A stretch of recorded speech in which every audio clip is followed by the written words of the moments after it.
काव्ये शास्त्र विनोदेन कालो गच्छति धीमताम विवेशेन च मूर्खाणाम निंद्रा कलेनवा। और बताऊं, जो पुरुषार्थी होता है वो घर में कभी नहीं लड़ता ना, और जो पुरुषार्थी नहीं होता, कमजोर होता, डरपोक होता है, वो घर में आके लड़ता। समझ लो कमजोर है, यू काई ध्यान न कर सके। बोलो कृष्ण चंद्र भगवान। लिख लेना एक बात, मनुष्य जीवन सुधारना है तो ये दुकानों पे नहीं मिलेगी, ये ऊंची दुकान पे नहीं मिलेगी, पैसे से नहीं मिलेगी, धन से नहीं मिलेगी, ये तो अपने कर्मों से मिलती है। कर्मों से कर्म प्रदान विश्व करी राखा, करम प्रधान विश्व करे राखा, जो जस करहि सो तस फल दाता, काहुन को सुख दुख कर दाता, निज कृत कर्म भोग सब भ्राता। और बताऊं, ज्ञानी और अज्ञानी किसको कहते हैं? ध्यान देना, ज्ञानी इसको कहते हैं जो कोई भी संकट आता है, दुख आता है, शारीरिक या सांसारिक या आर्थिक, कोई भी संकट आता है ना, तो ज्ञानी किसी को दुश्मन नहीं बनाता है, स्वयं कोई अपने कर्मों के ऊपर ही दोष लगाता है कि कौन कोई मेरे कर्म में गलती है, मैंने कोई का बुरा किया होगा, मैंने कोई की चोरी करी होगी, या कोई का अपमान किया होगा, जब जाकर के मेरे ऊपर संकट आया। और अज्ञानी उसे कहते हैं कोई भी संकट आवे किसी भी प्रकार का, तो या तो घर वालों के ऊपर थोप देगा, या पड़ोसी के ऊपर थोपेगा, या रिश्तेदार के ऊपर थोपेगा, या मिलने वालों के ऊपर थोपेगा। मारा मामा जी अमल पर देता ना, तुम्हारो छोरो तो पढ़ी पढ़ने जातो, मामो बन गयो, मामा ने काट दी सका, मारा मावसा ने काट दी, मारा काका ने काट दी। क्यों नहीं सगाया भी कटेगा कोई की? अग्रवाल साहब कटेगा, कतई किसी को दुश्मन मत बनाओ, न सगाई कटती है, न तुम्हारा कोई काम बिगड़ सकता किसी से। अरे तुम्हारे कर्म ही ऐसे ही। बोलो कृष्ण चंद्र भगवान। ज्ञानी दुख को अपने कर्मों के ऊपर लेता है, अज्ञानी संसार के ऊपर थोप देता है, संसार को बुरा, संसार को दुश्मन मान करके बैठ जाता है। इसलिए ज्ञानी और अज्ञानी में आकाश पाताल का अंतर है। किसी को दुश्मन मत मानो, स्वयं को समझो,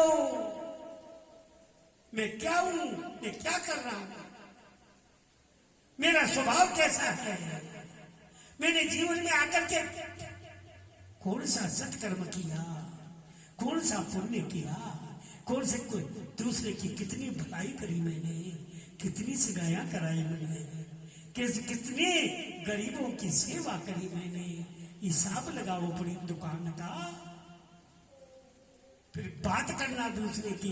बोलो कृष्ण चंद्र भगवान की। खुद की दुकान का तो ताला जुड़ में और दूसरा की दुकान का ताला तोड़ता पड़ गया। बोलो कृष्ण चंद्र। अरे वाह रे कलयुग। सुखदेव जी कहते पांडव पौत्र परीक्षित, एक बार नारद जी आगे, कहा द्वारकापुरी में, विचार किया देखो तो सही, 16,108 विवाह किए, न कौन रानी प्रसन्न है, कौन कौन कौन कौन संकट में है, कौन से ज्यादा प्रेम करे, कौन का हाथ की रोटी खावे, कौन का हाथ की नहीं खावे, कौन दुखी है, कौन सुखी है। 16,108 विवाह तो करो बैठ गया द्वारकाधीश जी। सुना नारायण नारायण नारायण। रुक्मणी जी के महल में आए, रुक्मणी जी चरण दबा लिए, पंखा चल दिया, नाना प्रकार का नारायण भगवान कृष्ण जी उठ खड़े हुए, पधारो गुरुदेव पधारो, स्वागतम सुस्वागतम। अर के पाद आचमन दे करके स्वागत किया उनका। प्रसाद खाओ, लड्डू खिलाया। नारद जी ने कहे सब देखो, जब देखो देवी रुक्मणी जी के महल में रहता है। देखे सतभामा के महल में चलो, वहां के नहीं ना नाथ खड़े, नारायण तू सतभामा के महल में गए, सतभामा के नारायण नारायण। सतभामा भगवान कृष्ण को मल करके स्नान करा रही इत्र औषधियों से ना, अब पधारो गोविंद पधारो। नारद जी ने कहा ये क्या चक्कर है, टेढ़ी टांग का ये चक्कर क्या कर दिया। के पाद आज उनके प्रसाद पाओ में नाथ लड्डू पाओ, अरे के नहीं भंडार है। जामोती के महल में गई, जामोती के महल में जाते ही नारायण नारायण। जामोती भगवान कृष्ण के श्रृंगार कर रही है, श्रृंगार मलियागिरी को चंदन का लेपन कर रही है, गजरो डाल रही है, जामो फैला रही है। सतभामा के महाराज महल में गए, वहां जाकर के महाराज भगवान दोनों जोड़ा शुरू भगवान गोविंद का पूजन करते, आरती कर रहे। नारायण ये क्या। लक्ष्मणा के महल में गए, सप्ता जी बच रही है, जोड़ा शुरू बैठे, कविता जी सुन लिया है। नारायण नारायण। जलाल बना हुआ जिसमें आगे आगे जजमान बन रहे, भगवान कृष्ण राज रानी बैठे दोनों ही। वाह, दोनों पति पत्नी बैठ कथा सुने, सत्संग में जावे। समझ लो उस घर में स्वर्ग का वास है, उस घर में दिवाली मनती है रोज। बोलो कृष्णचंद्र भगवान की। भगवान से प्रार्थना करो देवी, हे भगवान मैं भी धोनी जड़ाई बैठ साथ तय कथा सुना, मेरा गोविंद एक आसन से सुना रहे। हाथ जोड़ करो प्रार्थना कदी तो सुने हो। क्यों जी। लक्ष्मणा के राजमहल में गए, वहां भगवान गोविंद दोनों ही चौपड़पाटा खेल रहे हैं।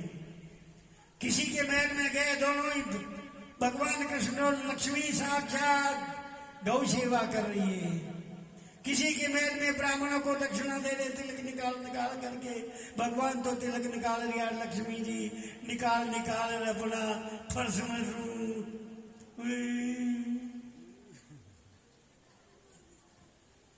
जी लक्ष्मी ने अपना पति के साथ रह करके ब्राह्मणों को दक्षिणा नहीं दी हाथ में से, उनको जीवा में जीव कोई नहीं। बोलो कृष्ण। बता दूं, हजारेम जी को इंजेक्शन आ रही है। ब्राह्मण का हाथ का तिलक और माए का हाथ की रोटी पुण्यात्मा धर्मात्मा पुरुष को मिलती है। बोलो कृष्णचंद्र भगवान। माए का हाथ की रोटी पसंद करेगा आजकल?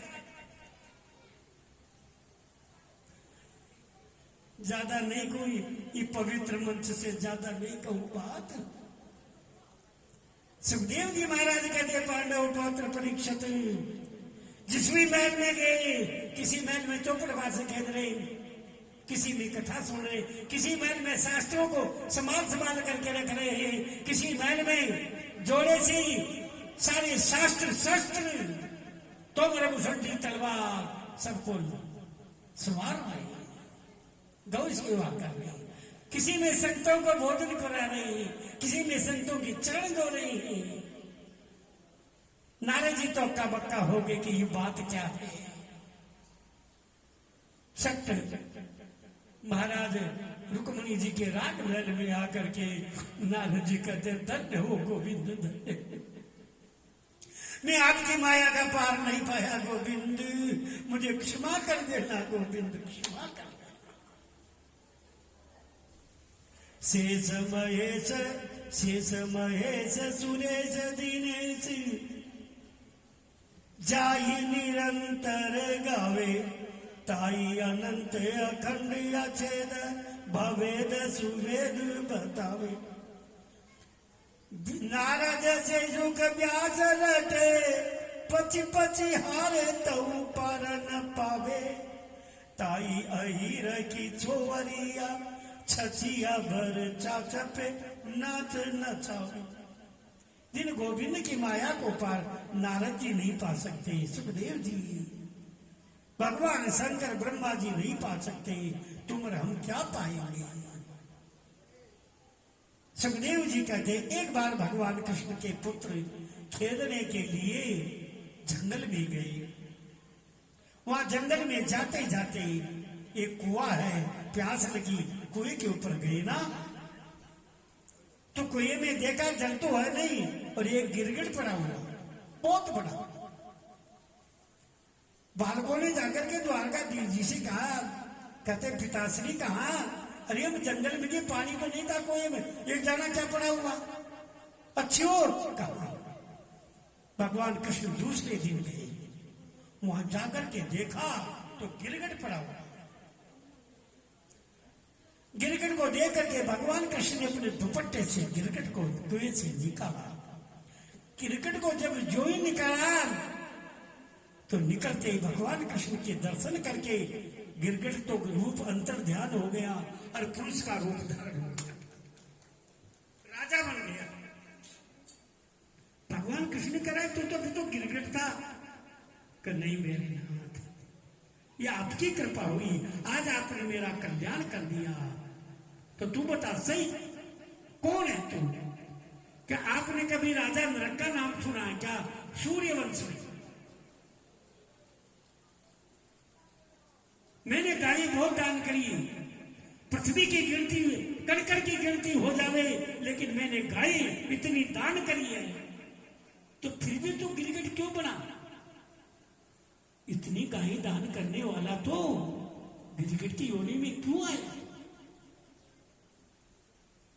राजा दर्द ने कहा, महाराज एक गाय मैंने ब्राह्मण को दान कर दी, वही गाय ब्राह्मण के घर से मेरे ग्वाले में आ गई, गौशाला में। दूसरे दिन वही गाय दूसरे ब्राह्मण को दान कर दी।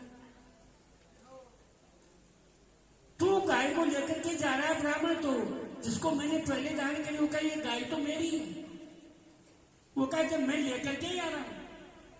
दोनों ब्राह्मण झगड़ गए और मेरे पास में आए, मैंने भी फैसला नहीं कर पाया और मैंने भी उचित बात नहीं बताई।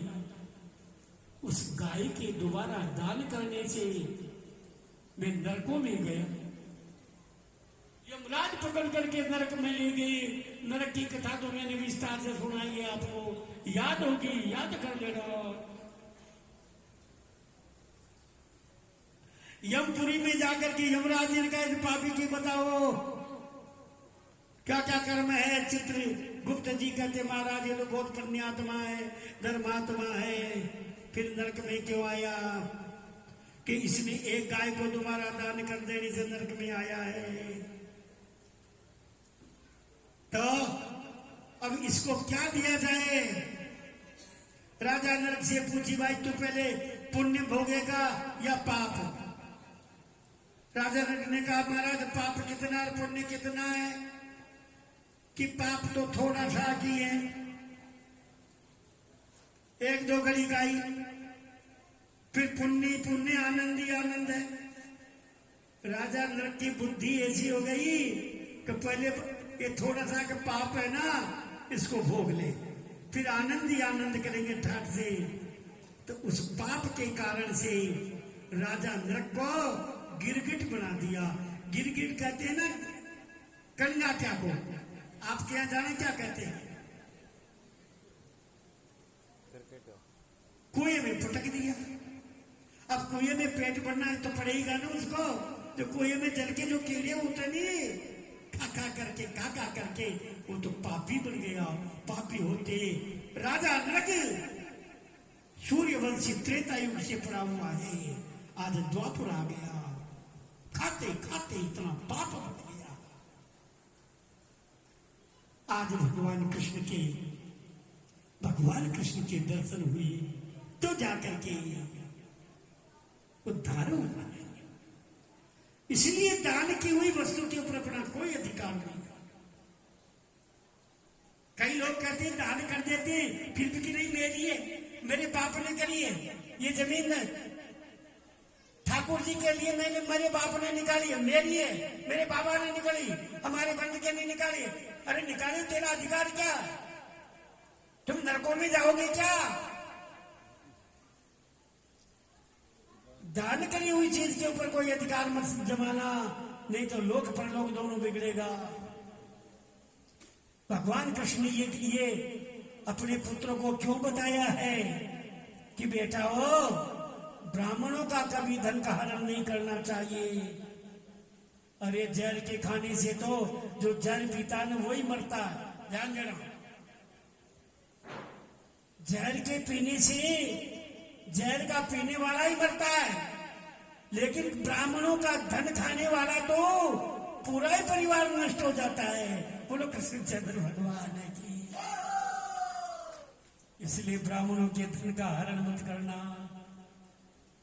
कोई जमीन जायदाद रास्ता मकान कोई हड़प करने की कोशिश कर रहा हो तो बच जाना, अपने बेटा पर पोतान का ध्यान कर देना और वंश को बचाओ। बोलो कृष्णचंद्र भगवान की। श्री सुखदेव जी महाराज कहते हैं, या प्रकार से भगवान, एक बार भगवान कृष्ण ने रुक्मिणी जी के बैठे हुए हैं भोजन कार्य जी में करके, और भगवान कृष्ण देखते सामने रुक्मिणी जी चवर गौड़ रही है। रुक्मिणी जी कहते महाराज क्या हुआ, बातचीत ही नहीं करते आप, बिल्कुल एकदम ही कैसे कैसे आपका चेहरा कैसे कैसे हो गया, अब बोलते ही नहीं भगवान। रुक्मिणी जी चवर दौड़ते दौड़ते, अरे मेरे नाथ क्या कोई गलती हो गई का, बात क्या है, बोलो तो सही, कुछ कहो तो मेरी कोई गलती हो गई का। भगवान कृष्ण किसी कहते हैं रुक्मिणी जी एक गलती होता है तो बता दूं, पर गलती पे गलती, गलती पे गलती, गलती पे गलती, गलती पे गलती, कौन सी गलती कहूं आपसे। रुक्मिणी जी मेरे से कहा,